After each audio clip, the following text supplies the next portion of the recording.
clocher, qui est aujourd'hui le clocher de Saint-Jérôme, était à l'époque une seule tour unique qui était située au point culminant de la ville, c'est-à-dire sur le plateau de Bellegarde.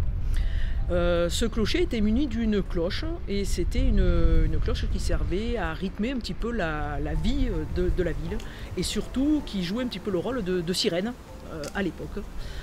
Puisque chaque fois qu'il y avait un problème, un incendie, une attaque ou autre, on faisait retentir cette cloche pour alerter un petit peu les personnes qui pouvaient être des fois à l'extérieur même de la ville.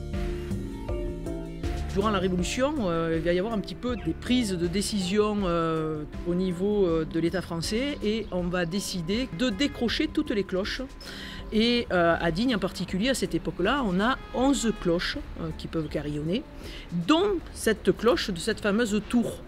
Donc on va décrocher les cloches et à ce moment-là, il y a un Dinois qui s'aperçoit que la cloche ne retentit plus.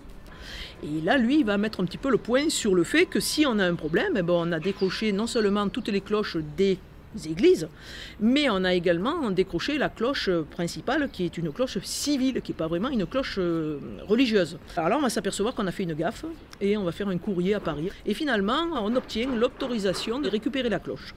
Voilà, et donc aujourd'hui, on a cette cloche qui est toujours celle de 1618 et c'est la seule qui nous reste des 11 cloches qui existaient à l'époque donc révolutionnaire à Digne.